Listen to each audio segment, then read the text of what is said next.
welcome back to our channel, Doom Productions, home of the No Budget Film School, and we are doing another Filmmaker hangout, kind of our wrap-up of talking about Video Carnage. We're not done talking about Video Carnage, we'll still talk about that, but this is kind of like, I guess, our closing thoughts on the whole thing, the ordeal, how it went, and how making it went, and how the movie turned out. So if you haven't seen it, check it out. The link will be in the description, or you can check the cards, along with a playlist of a bunch of behind-the-scenes stuff we've already done for the movie. So check that out. So I don't even know where to begin. Yeah. Well, what do we want to cover in this? Do we want to talk about, I think people know how the movie was made. Mm-hmm. They know why it was made. They know a bunch of the choices. I guess now we don't really have to talk about the mechanics of everything, but more or less like how we feel about the whole thing. Yeah. Let's dig into the pain, the suffering, the whatever, Yeah. Cool. The happiness too. The happiness too. Little glimmers of sunlight. Yeah. What do you think was the best part of making this movie for you? Best part was probably the days when we were all on set together as a whole crew. So that was you, me, Travis, and May. Pretty much most of that was days on set at the house. I think those days felt good for a number of reasons, mostly because they were harder to schedule. So when they did happen, that felt really great that they were actually getting done. We worked pretty fast, so it felt like we were getting a lot done. And then I think it was just mix of getting the movie done, but also the camaraderie and hanging out, and there's a lot of joking on set. I think everyone's having a pretty good time when we were filming. So it was and again, coming out of 2020 with COVID and everything, we were locked down. It was just you and me shooting movies. It kind of felt like we were back in the good old days, the golden age of, at the time, Caramel Shark Studios, when we were making movies. And so it kind of felt like that again a little bit. What about for you? The best part? I mean, I'd agree. The actual filming days were really fun. But honestly, it was when I think back on the project, it is so eclipsed by the pain. Because, okay, so I don't know if I've talked about this elsewhere, but here's what a week-by-week breakdown was like for me. Filming was... So after... The first thing we started filming with was all of my solo stuff. So we got that out of the way maybe within the first week or two. Minus a couple scenes here and there. It was fast. So after that, it was relying on other people.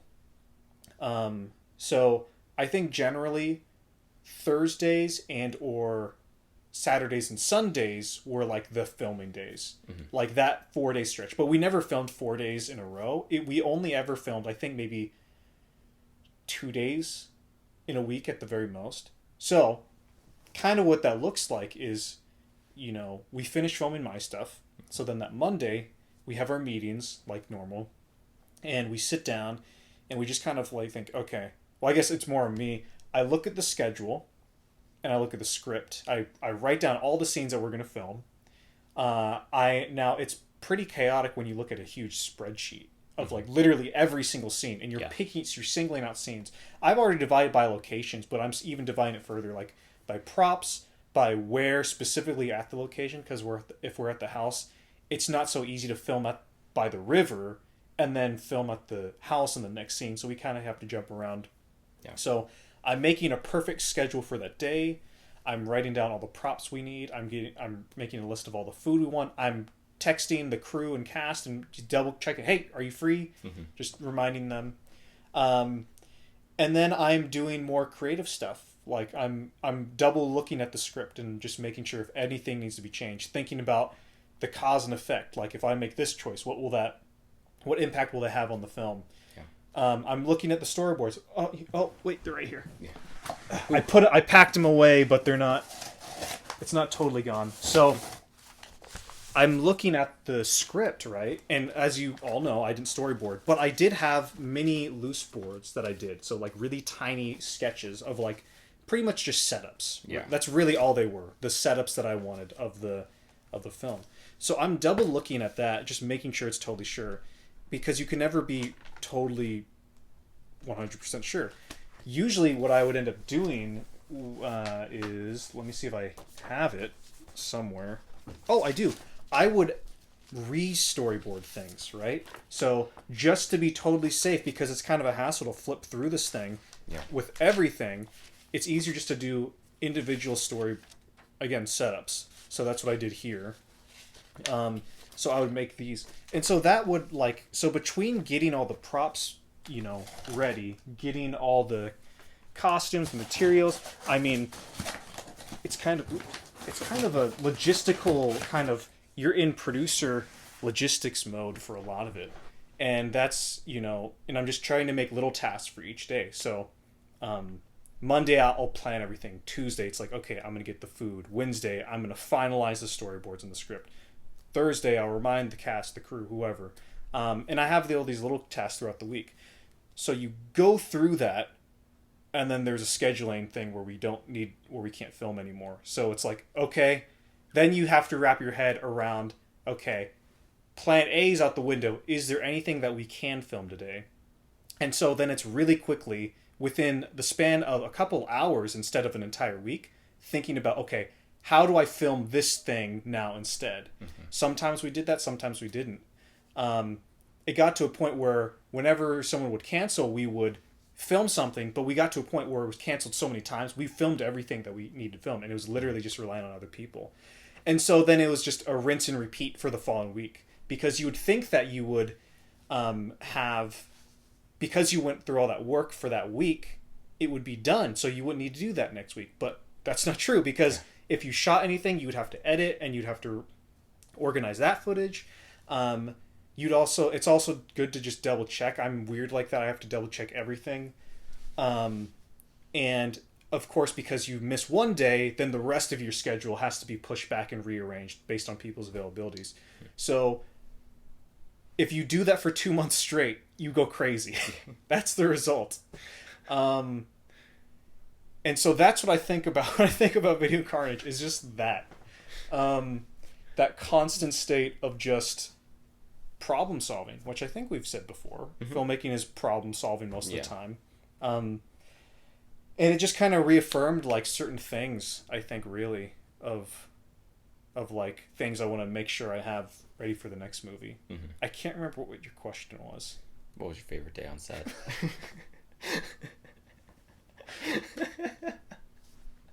Long story short, the final day, because it meant we were done. Yeah.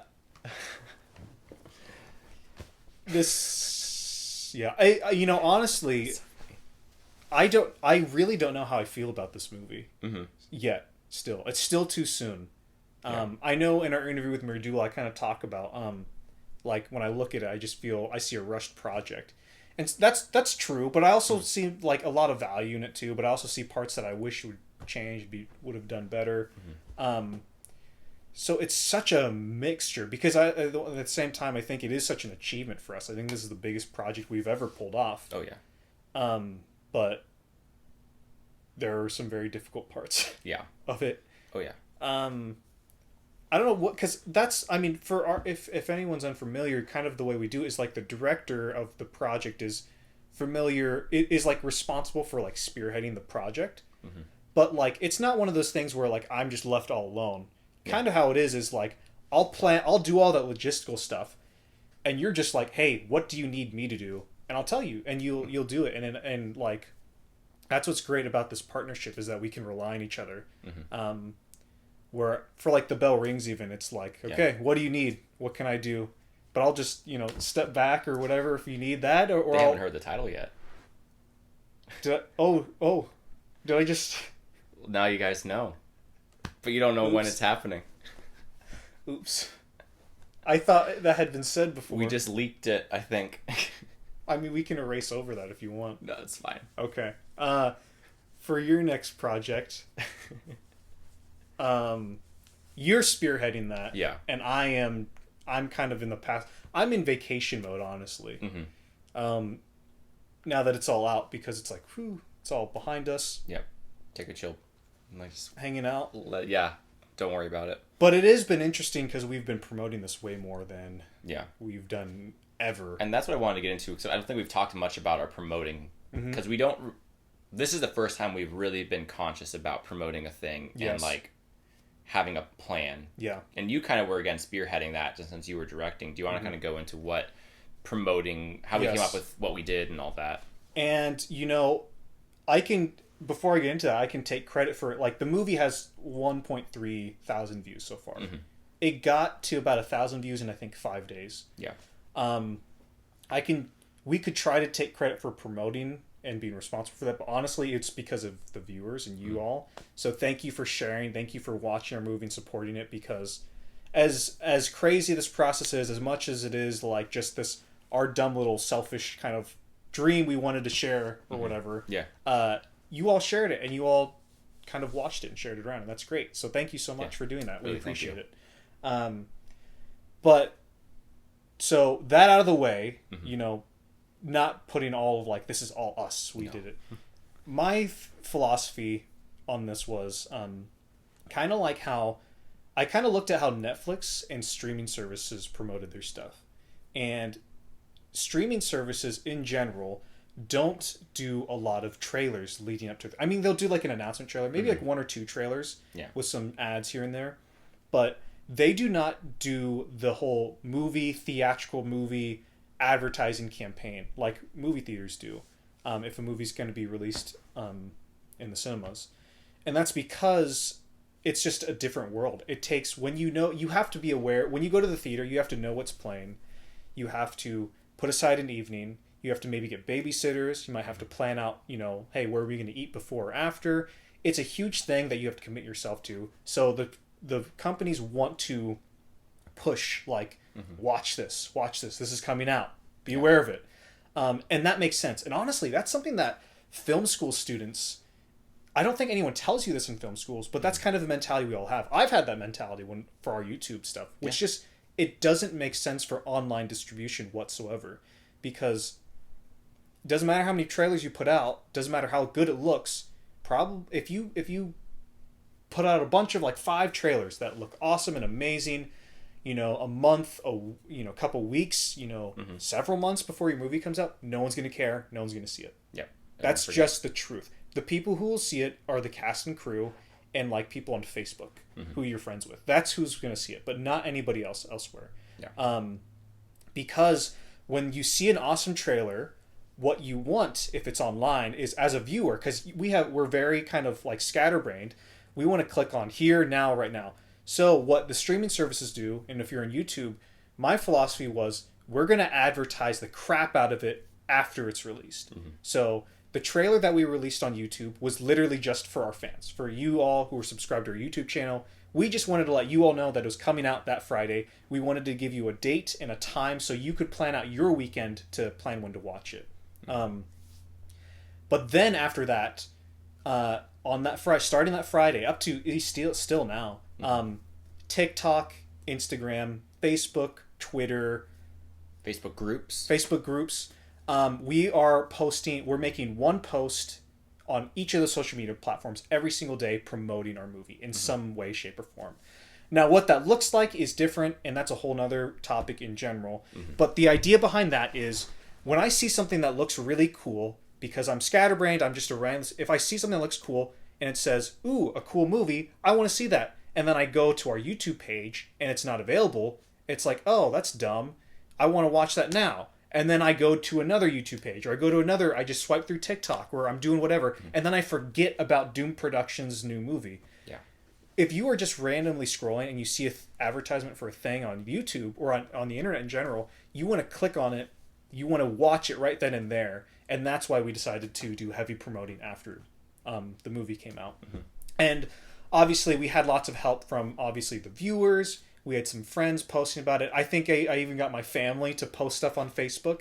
And, you know, it might not seem like a lot and it might kind of be annoying to do, but it's something that I would highly, highly recommend if you want to get your movie seen by people. Is just promoting it. Don't promote leading up to it, because then usually what film school students do is they promote leading up to it and then they just don't do anything afterwards. Yeah. Once it's out, it's done. It's done. And it's such a weird thing that we just have ingrained, because we're so familiar with the theatrical distribution that we kind of, you should be doing the opposite. Yeah. promote your movie as much as you can after it comes out. And I would say, again, credit where credit's due to our friends, our fans, our family, everyone who's watching who has shared it, because it's not just us sharing it.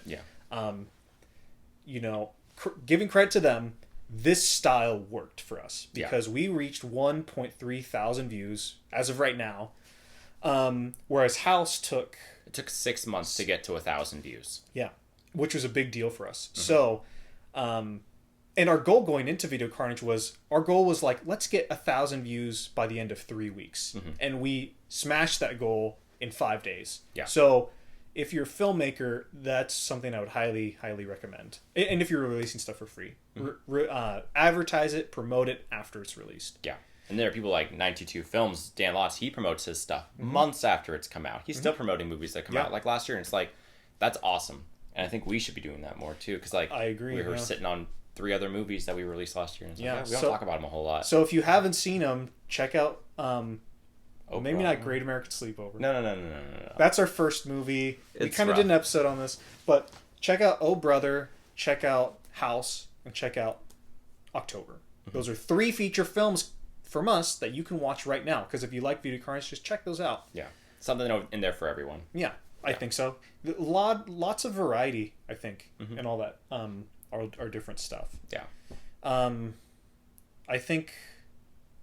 Yeah. So. Promoting, that's something we really haven't talked about before. We'll cover that more in a future video. Yeah, but that's our mindset we go into now. That's like become our new standard. Yeah, I want to see how much time we got because I realized 16 minutes on here. Oh, cool. I think. Do we want to talk about reviews? Yeah, this would be a good time to talk about it. Might as well. Because again, we've kind of talked ad nauseum about the process of Video Carnage. Again, this is kind of our closing thoughts and. For us, kind of what we've been in the last few months is reviews and promoting the movie. And might make some of you hate us. This might be controversial. Yeah. But it's something I would recommend to other filmmakers. We do not read reviews of our stuff. No. I don't look at it. I don't acknowledge it. Now, of course, if you post a comment on your YouTube section, we read the whole comment. Yeah. We read our YouTube comments on every single one. Yep. But on Letterboxd, because we're on Letterboxd, we don't read reviews at all. Because here's my theory as a filmmaker on film criticism of your work for reviews. There's 2 kinds of criticism, right? If the movie does get criticism. So honestly, I don't know how Video Carnage has done at all, like on Letterboxd or anything. I've seen the comments and I've seen everything. So, but there's 2 kinds of comments. So this isn't us just bashing reviews of our movie. This is like our feelings on reviews in general. So there's 2 kinds of comments. One is there's people, criticisms. There's criticisms that the filmmaker's already aware of. So take, for instance, Video Carnage. I have noticed in a lot of the YouTube comments, people have pointed out the sound as a negative of the movie, which I agree with. I'm aware of that. The ADR, The ADR. Going into the movie, even releasing the movie, I was like very aware of like, this is a flaw with the movie. Yeah. Why we released it when we released it. You know why it's like that if you've seen our other behind the scenes videos. So that was a criticism that we're already aware about. And I think as human beings in general, if you're aware of something, if this isn't a extreme example, but like if I have a huge mole in the middle of my forehead and that makes me self-conscious, and I'm aware of it, and someone says, "Hey, that's a big mole on your forehead," that's going to hurt your feelings a little bit. Even if you know it's true, even if it's like, kind of, even if you're aware of it, kind of, even if it's not the nicest thing, even if they don't mean it to be a mean thing, it kind of hurts a little bit. So, the sound thing, like everybody in the YouTube comments, you've all been very respectful and nice, and I really appreciate that. But it's just one of those things where even reading criticisms that you're aware of, even though you're aware of it, it's still like, ooh, I'm reminded by my feelings, kind of a little bit. And you feel strong about it because you know it's a flaw. Yes. Too. Yes. The biggest critic of a movie is its own director, I think. Oh, yeah. So you're aware of every single flaw. The other kind of criticism is criticism which, ignores the intent of the filmmaker. Now, we can argue back and forth about like the death of the filmmaker philosophy or a death of the author philosophy, or not, but kind of like let's look at an example for Video Carnage. If someone says, you know, I don't like the color blue, right? I don't like how you use the color blue for Mike. I think that's a boring color. I've seen it too many times. I don't like the color blue, but I do like the color red and green. I like those. You should have used that more. Well, our intent as the filmmaker was to show that Mike was the color blue, Sam was the color red, and Vincent was green. So our intent was to... we had an artistic intention with that choice. The whoever doesn't like the color blue, for instance, they kind of ignore that, and they're kind of thinking of they're thinking of a movie in their head, what they would make. They're thinking of, how would I do this as a filmmaker? What do I like? Instead of, what is the movie trying to do? Because honestly, you could say that Video Carnage is super slow, but to be completely honest, we don't care because that was our intent going into it. So you see, comment in general, like criticism, I feel is kind of pointless for the most part, for like from random internet strangers online. Because it's really separated by those two things. Either the filmmaker's all already aware of the criticism, or it's a criticism of like a different movie, because that's not what the movie's trying to do. You can't say that Star Wars is too violent, right? That's not a valid criticism, because that's swashbuckling action is a part of Star Wars. That's what it's trying to do. It wouldn't make sense to criticize it for having, you know, lightsaber fights and gunshots. Yeah, go watch Star Trek. Where they just talk. Again, we're not singling anyone out in terms of criticism. Everybody in the YouTube comments has been very great and amazing. But that's kind of our feeling about criticism from online people, because, you know, people can be mean, and there's lots of people on the internet. And it's not good to dwell and just drown in all of that negative space, I find. Here's what we do. We listen. There's a handful of maybe 5, 7, 8 people that we know their opinions, their views. We know where they're coming from. They know where we're coming from. They respect us. They're good friends. We trust them. They trust us. We will send the movie to them. They'll give us their review, and we'll listen to that. Because I think it's really good. You know, I don't think it's great to get criticism from everybody and feedback. Well, I think what's a lot more helpful is picking a select few people who you genuinely really trust and just listening to them alone. I think that's a lot more helpful than listening to everybody. And that's kind of like where we're coming from in terms of like reviews and criticism. Again, I'm not even aware if there's been any huge criticism of Video Carnage, like on Letterboxd or anything. It could be the best movie ever. That would be awesome. I don't even click on the page, really. I know it's there. I just don't look at it. And at the end of the day, we just make the movies we want to make. Like, if Video Carnage was seen by no one, this would be the movie it is. So we don't try and please an audience necessarily. Like House, I feel like it's a good example. This is a weird movie that doesn't make sense, but it's like, that's totally a movie that if we discovered on the internet, we would be psyched about. We'd be like, this is the coolest thing. So that's kind of where we come from, is like, we're not trying to please anyone. We're not out there like trying to make a movie that fits in a certain category to get an audience that's this. It's like, if the idea we have happens to be that, cool. But we never aim for that. We aim just to make the things we want. So and because of that too, like, you just never know where random people on the internet come from. Like, because there's so many voices out there, and it's no use trying to please all of them. It's much better to please yourself and your crew and everything. You know, at the end of the day, the only people who I really, really care about is did the people who made the movie, are they happy with it? And May loved it. Travis loved it. We love it. Well, mixed from me, but I think the director gets a pass. Director always gets a pass, because I'm probably gonna hate my next movie too. So that's honestly, that's who I care about the most. Is those folks, pleasing those people. But yeah, I mean, film criticism. It's an interesting time and place for it. How much time we got? We got about 5 minutes. 5 minutes. Okay. That being said, don't stop reviewing and commenting, like, because we do read all that stuff. Yeah, ask questions. That's what we like. We like people who kind of want to engage with us. I mean, we're really open about the stuff that we make and how we do it. Like, I mean, obviously, I think our channel is a good testament to that. We just we want to share our knowledge, the good and the bad. We want to share our mistakes with you guys. So ask questions. That's the kind of stuff that we love to see. Obviously, like, you know, it's just there's plenty out there for us to talk about. Yeah, we just, you know, I think it might be good at some point if, like, we have, like, a big Q&A kind of session where ask questions about anything. Yeah. Not just Video Carnage, just anything in general. We'll do a video on that. Yeah, but I guess this is it. Final closing thoughts on Video Carnage. I mean, what do you... I mean, if we were to leave the folks with anything, what should we leave them with? I don't know. This was good though. Yeah. I don't know. Make a movie. Yeah. 'Cause we made that and it was, you know, pretty good. But there's much better things that could be made for less money, I think, even. I mean, we talk about, you know, this was $269 we spent on this movie. It could have been made for $20. It could have been made for $20.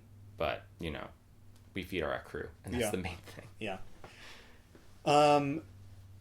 I guess actually bringing us back to the film criticism and feedback kind of thing. Yeah. Our philosophy is, which I think I say this in the commentary for the movie, whatever mistakes you make on your feature film, on whatever, just you've learned. Mistakes are just learning, and now on the next one, hopefully you're going to do better. That's kind of our philosophy too. Yeah. The film industry is very like. It's filmmaking. Making a feature film is not a once in a lifetime privilege, as you might think it is. If you screw up on making a feature film and putting it out online for free, just learn from those mistakes and do better on the next one. Yeah. And that's kind of what we strive to do. So, spoiled your title of your movie, but on your next one, I mean, we learned stuff on this that we're going to apply. I think we've already had conversations about that. Yeah. But. You know, and I'm sure we're going to make mistakes in that one, and then we'll learn from that and do better on the next one, and just keep improving, getting better and better and better. And the great thing about YouTube is, like, you're not waiting on anything to start making your next project. Like, we're not waiting on the right month that's movie month, or we're not waiting for, you know, summer blockbuster season or anything. Like, we just release it when the movie's done. I thought it just hit. I thought to stop recording. Fake ending. We just release it when it's done. So, like, make stuff.